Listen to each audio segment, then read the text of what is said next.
자유의지. 그러므로 하나님은 영혼의 마음을 자리하게 하셔서 선행하는 이성의 빛으로 선과 악, 정과 사, 그리고 따라야 할 것과 피해야 할 것을 볼 수 있게 하셨다.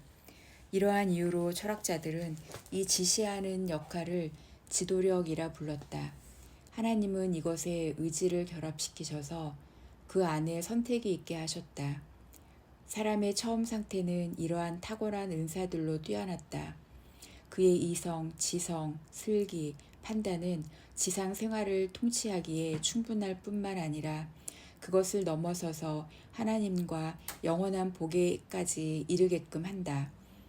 그리고 선택에 더해져 욕구들을 지도하고 모든 기관들의 충동들을 절제시키며 그리하여 의지가 이성의 다스림에 전적으로 부합되도록 한다. 이 순전한 가운데 사람은 만약 그가 원하기만 하였더라면 자유의지로서 영생에 이를 수 있는 능력이 있었다. 여기에서 우리가 관심을 갖는 주제는 무슨 일이 일어났느냐에 있지 않고 사람의 본성이 어떠했는가에 있기 때문에 하나님의 은밀한 예정에 대한 질문을 제기하는 것은 어울리지 않는다.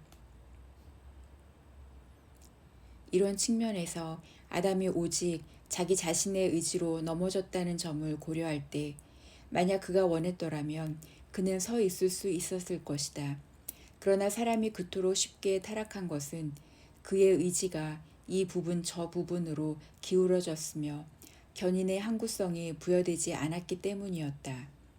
그럼에도 불구하고 선과 악에 대한 그의 선택은 자유로웠고 그뿐 아니라 그가 자기를 파멸시켜 자기에게 부여된 은총들이 오염되기 전까지 그의 마음과 의지에는 지고한 올바름이 있었으며 모든 부분의 기관들이 순종에 이를 수 있도록 올바르게 구성되어 있었다. 여기에서 철학자들에게 큰 어둠이 맞닥뜨려졌다. 그들은 폐허 속에서 건물을 흩어진 것들 가운데서 잘 맞춰진 구성물을 찾고 있었기 때문이다. 그들은 사람은 선과 악에 대한 자유 선택이 그 속에 없다면 이성적인 동물이 아니라는 원리를 굳게 쥐고 있었다. 만약 사람이 자기 자신의 계획으로 삶을 규율하지 않는다면 덕성과 악성의 구별이 제거되었을 것이라는 원리 또한 그들의 마음속으로 들어왔다. 만약 사람 안에 어떤 변화도 없었다면 여태껏 모든 것이 온전했을 것이다.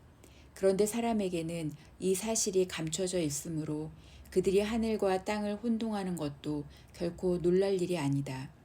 그들은 자기들이 그리스도의 제자들이라고 공언하면서 철학자들의 학설들과 하늘의 교리를 적당히 배분해서 타락하고 영적인 파멸의 수렁에 빠진 사람에게서 자유의지를 여전히 찾고 있는데 이는 분명 하늘과 땅 어디에도 속하지 않는 어리석음을 범하는 것이다. 이에 대해서는 적절한 곳에서 더 잘 다룰 것이다. 이제 우리는 첫 번째 창조 때의 사람은 그의 모든 후손들과 아주 동떨어져 있었다는 사실을 단지 마음에 새겨야 하는데 그 후손들은 자기들의 기원을 오염된 상태에 있었던 그 사람에게 두므로 나면서부터 그 사람으로부터 물려받은 흠을 짊어지게 되었다. 왜냐하면 영혼의 개별적 부분들은 형성될 때 올바름을 지녔으며 마음의 건전함은 흔들림 없이 섰으며 그의 의지는 선을 택함에 있어서 자유로웠기 때문이다. 만약 누군가 그의 의지는 그 연약한 재능으로 미루어 보건대 불안정한 상태에 놓여 있었을 것이라고 반박한다면 나는 그 의지의 수준이 이런 변명을 제거하기에 충분할 만큼 강력하고 작용하고 있다고 답할 것이다. 그뿐 아니라 죄를 지을 수도 없고 지으려고 전혀 원하지도 않는 사람을 만드셨어야 했다는 조건으로 하나님을 제한시키려 드는 것은 도무지 이치에 맞지 않는다. 실로 그러한 본성을 지닌 사람이라면 한층 더 뛰어났을 것이다. 그렇다고 해서 마치 하나님이 사람에게 그러한 본성을 부여하셨어야 했던 것처럼 막무가내로 몰아세우는 것은 더할 나위 없이 사악하다.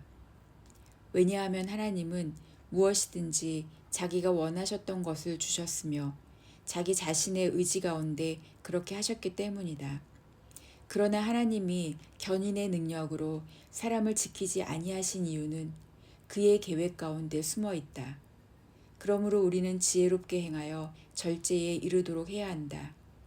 사람은 자기가 원하면 할 수 있는 능력을 받았다.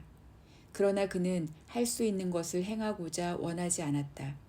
그가 원했다면 견인이 뒤따랐을 것이나 원하지 않았다. 그는 자발적으로 자기 자신의 멸망을 초래했을 정도로 많이 받았으니 변명할 수 없다.